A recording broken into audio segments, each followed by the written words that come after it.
This is the Great Work Insights Podcast with Todd Nordstrom. Giddy up and let's go. Welcome to the Great Work Insights Podcast by the O.C. Tanner Institute, the show that features the people, the professionals, the thought leaders, and the coolest companies. And now your host, the man navigating the discussion about the culture, the organized chaos, and the best practices that compel great work, Todd Nordstrom. Call it a rock star, call it a champion, call it a superstar. What do all these words really mean? Do you need something special? Is it a personality type? Is it a trait? Is it a skill that we learn? My guest today is considered by many as America's #1 champion builder. Dr. Jeff Spencer, founder of the Champions Blueprint Performance System, is called by many the champion's champion for his unique ability to create greatness in business, sports, on stage, and in life. He's assisted others in winning more than 40 Olympic, World, National, and Tour de France championships, and he's taken CEOs and business leaders to equal heights of leadership and company growth. Jeff has worked with legendary rock group U2, World Series MVP Troy Glaus, and Fortune 500 company Nike.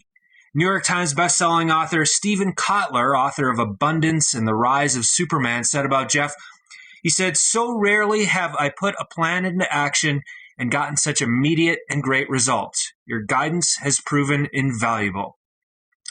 Jeff Spencer received his bachelor's and master's degree from the University of Southern California, was a member of the 1972 United States Olympic cycling team, and he was elected ICA Sports Chiropractor of the Year in 2004. Jeff, thank you so much for joining us today.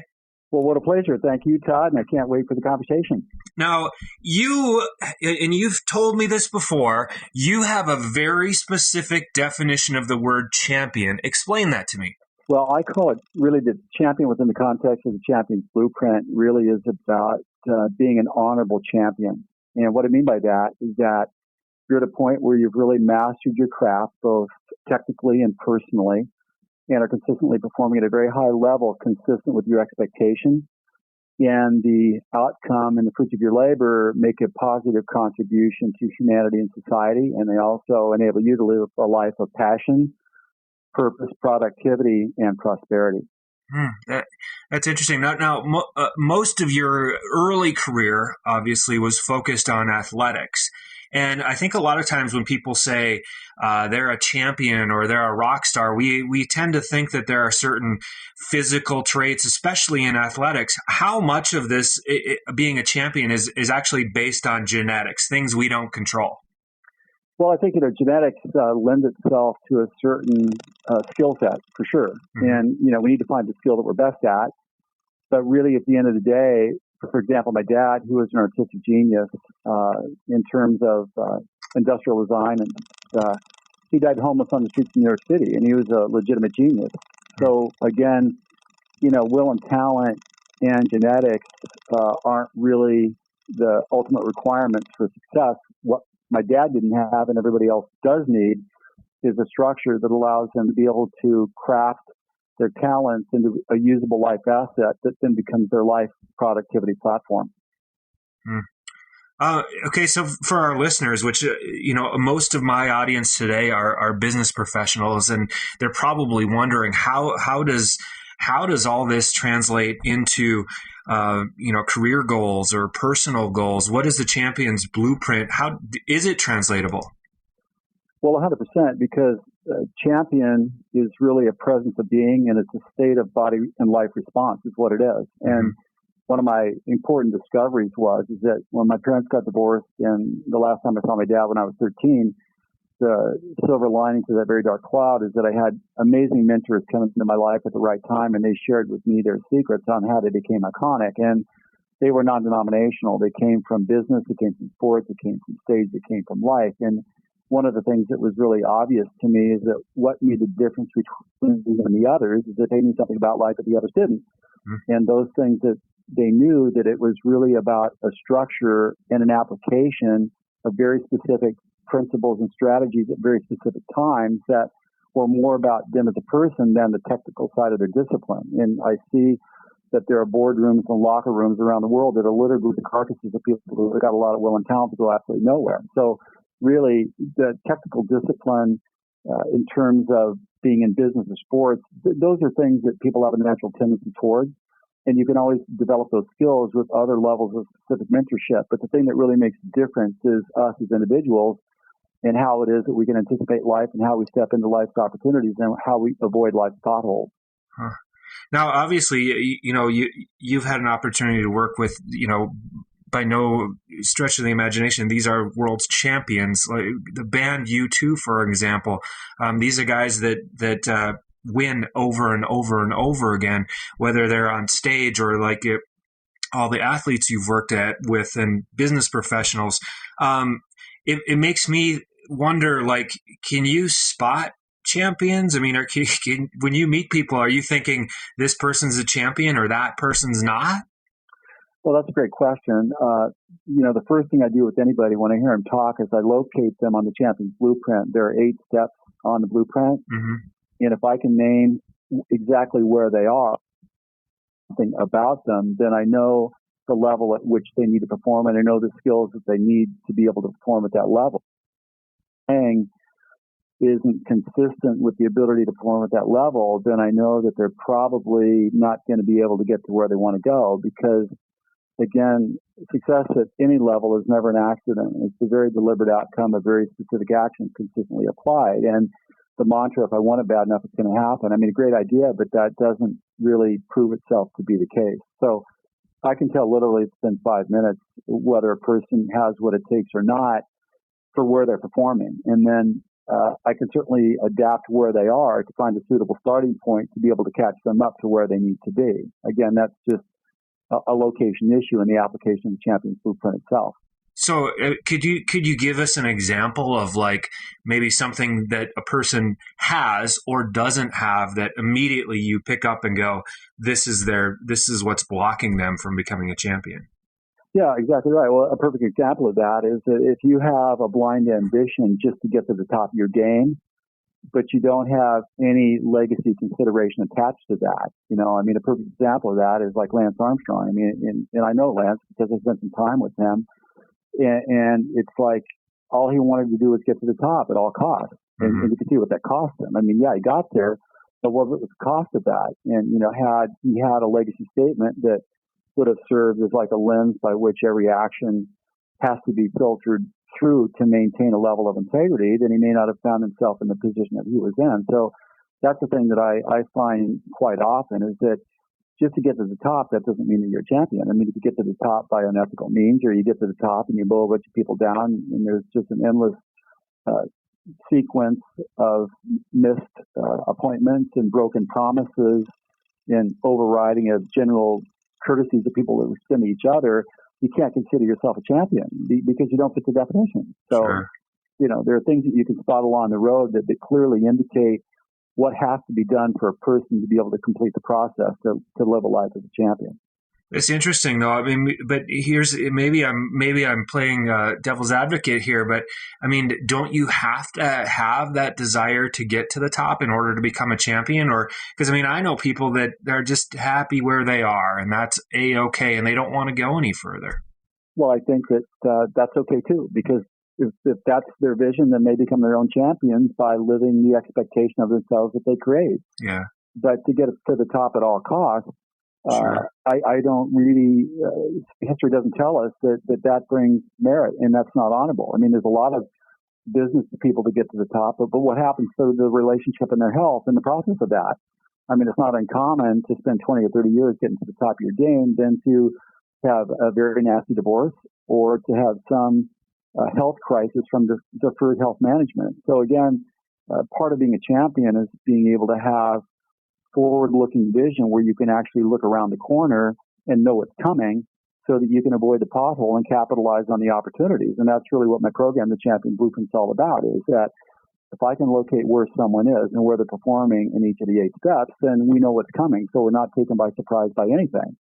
And there's literally, Todd, there's 3 or 4 days a year that are going to make the year either a huge success or a huge failure. And you can't predict when those days are going to show up. So unless you have a state of readiness for the opportunities and the potholes, then when either show up, you don't know what to do. So you either forfeit the opportunity or by default, you step into the pothole. Now, Jeff, I remember having a conversation with you years ago, and you were talking about some of the time you spent with U2, and those guys reached one point in their career where they made that conscious decision to say, "Listen, we can live like your typical rock stars with the partying and the drugs and the whatnot, or we can." I mean, tell that story. Well, it's an amazing thing. I mean, it's amazing that, for 30 years they've been putting out, platinum records just like clockwork. And that's, again, no accident. I mean, if you watch them rehearse, they are meticulous in their rehearsals. They always make joint decisions through a sort of democratic discussion. And these guys are the most professional people that I've basically ever been around. And it's like the other thing about this and why U2 is so successful is that, I don't care who you are, you can't outrun your blind spots. Yeah. And unless you have counsel that enables you to identify and address the blind spots before the detonation happens, either personally or professionally, then no one is exempt from that. And U2 is just a great example of being able to get out in front of the potholes and find solutions to be able to move beyond them rather than step into them. And that's one of the things that has made them so prolific. So for the professional, the leaders, the managers that are listening to this right now, what might some of those typical blind spots be? Well, typical blind spot would be that will and talent are enough, but they're not enough. Mm-hmm. And, you can hire somebody just because they have a great pedigree from a prestigious institution, but that doesn't mean that they can perform in the heat of battle until they're on the firing line of daily operations and have been faced with the challenges that are associated with that. I mean, another one, classically, if I want it bad enough, it's going to happen. Or if it's so small, why bother? People don't think like that at the champion level. Small things can become real big. So you deal with them when they're small, just eliminate them as quickly as possible. I think the other thing is about team. It's like your team is your strength, and everybody has to be an honorable participant, and they have to adhere to and agree to and look beyond trivialities to be able to create consistent excellence. And, nobody wins alone. I think in our culture, we just think that, if you want it bad enough, I can show up and make it happen, and you can't. You got to have a team that you got to cultivate. You got to spend time in it. You got to honor the other members of the team. You got to find the right people. You got to weed the garden day in and day out. And those are very common examples of what makes the difference between those who can and do and what makes the difference between those who can and don't. That's interesting that you bring up the team is your strength, because I don't know, if a lot of people understand how like a cycling team works. When you say you can't win alone, I think that, a cycling team is a great example of what you're talking about is one guy crosses the line, one guy gets to stand at the top of the podium, but he didn't get there without, what are those team positions in a cycling team, and how does that relate to corporate America? Well, I think it does because, again, people need to be posted at where they're best qualified for and where they best perform with their skill level. And a thing about leadership here is that the leaders that perhaps get the immediate glory, they're always the ones that flow power to the team because they know that they could not have won without the team. So they kind of stand aside and they let the team members get all the glory. And that's the way that it should be. And that's the way that people are respected, and that's the way the great teams stay together, and that's how dynasties are created. That's good stuff. Earlier on, you mentioned hiring people. If we've got HR executives or recruiters listening or managers, and they're looking to bring people onto their team, can they use the Champions Blueprint to figure out who those champions might be? What are they looking for? Yeah, well, 100%. There's actually a Champions Blueprint assessment tool that I use that identifies to me where a person's strengths are in each of the 8 steps. Mm-hmm. And it also shows me what their performance strengths and liabilities are. So there's some tools that I've created that allow me to very accurately determine where a person is to see whether or not they're really qualified from a functional standpoint, boots on the ground, to be able to perform at the level of the duties and the tasks that are required of the job description. So yeah, there's a very precise way of doing that. Now, before we jumped on this call, we had a call earlier today, and you said that that your clientele has shifted a bit from working with the athletes to what? What are you doing nowadays? Great question. I mean, I don't have any athletic clients like right now. I mean, everything is at the senior executive development level, where I'm working with the executive at the highest level, which I love that stuff, because you've got to be a great leader. And it's like, you've got to know how to lead from the front, and all great leaders know the future before it shows up, to be able to create a vision and to be able to hit milestones where team members actually observe and see, so it makes them look like somewhat of a prophet. And every time something like that happens, that it creates a certain level of capital within the team, where the team now becomes more committed to the group and to the leader, because they believe and see that they have a long-term future with the thinking of the leader. And so we spend a lot of time cultivating that level of leadership, and how it is that we work with certain conditions that surface day to day, that are unanticipated, that no textbook has a solution for. It's really, in a certain sense, almost like writing poetry day in and day out, to be able to stay ahead of the curve and be able to take and look at the inevitable challenges that surface, and better off be able to see the challenges starting to form on the horizon, or to anticipate them in advance, so that you can answer that question for the people that you're in association with before they even ask the question. And that's the type of leadership that I'm talking about. When we're talking about trials, we're talking about an extraordinary sense of readiness to be able to lead a group into the future, because you do know the future in advance. And that's really what the Champion's Blueprint is. Literally, Todd, if I know a little bit about someone, I can tell you exactly where and why they succeed and fail. If I can locate them on the Champion's Blueprint. And why this is relevant to us is that if we know it's coming, then we can prepare for it, so we can either engage the opportunity successfully when it shows up, or avoid a pothole. And quite honestly, the punch that everybody should fear is the one that they don't see is coming. And most people, they look at life through the eyes of success being achieved by, we create a goal for ourselves. And I'm telling you, goals are easy. You just decide what you want, and that's your goal. That's the easy part. And then the other assumption is that if we have a list of enough detailed steps that we do on a daily basis, then we can close the gap between where we are and goal achievement. And I'm saying that that's partly true, but that's not the whole story, because it's more likely that the playing field of daily operations and the stuff of life is going to be the thing that takes the team out and prevents us from getting to the top and actually living our dreams, more than just the daily operations. So I think that it's imperative that all leaders have a model to be able to look at, that history tells us what we should anticipate at any point in a business cycle, or any point in the evolution of a business itself, or any point in the evolution of employees. And then when we do that, then we can start to really take charge of what we can anticipate in the future, to be able to not only craft a vision, but also to be able to craft a path and manage that path successfully, so that we can achieve our goals on time with the least amount of time and effort expended. That's fascinating stuff. I always love your perspective, because I also remember you saying to me years ago that, about when you said goals are easy, is that this is a viewpoint a lot of people have, is that once you reach those goals, then you can kind of sit back and that inertia or something else picks up. And that's not true. Of all the champions you worked with, the hard part is staying a champion, right? It really is. It's almost easier to get to the top the first time. But what happens is, like, when you get to the top, the responsibility for performing it there, and the level of intensity, and the interaction with income, and the interaction with people, places, and things, and opportunity dramatically escalates to the point where most people are not qualified or equipped to be able to handle that acceleration. And unfortunately, they're unable to adapt fast enough, because they never had a transition team in place to make sure that they were ready for that acceleration. And as a result of that, they either kind of get scared, or they blow the opportunity, or they run back down the wall to a point of safety and familiarity, where they unfortunately, forfeit their expansive future. And so in the Champion's Blueprint model, it's like we can actually, it's almost like a crystal ball on the roadmap, because we know it's coming, because history tells us so. We can locate where we are.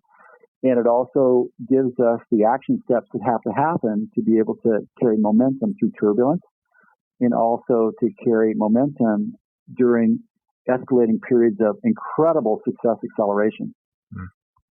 Good stuff, Jeff. As always, I always love talking to you. If you want to learn more about Jeff Spencer, you can check out his website at www.jeff jeffspencer.com. Or, you know what, just Google Jeff Spencer, because I know you have a lot of advice-focused videos floating around the internet. Also, I highly recommend checking out Dr. Spencer's iBook titled Turn It Up, How to Perform at Your Highest Level for a Lifetime. Jeff, always a pleasure, my friend. Thank you for joining us today. The pleasure's mine, for sure, Todd, and onward, upward to everybody, and there's always room at the top for the best. So good luck and keep me posted on your successes. Thank you. Thank you. Would you like to be featured as a guest on Great Work Insights? If yes, we want to hear from you. Leave us a comment with who you are and what you're all about at www.octanner.com. Also, remember to rate, review, and subscribe to all our podcasts on iTunes. Now get out there and build something beautiful. It's your turn now.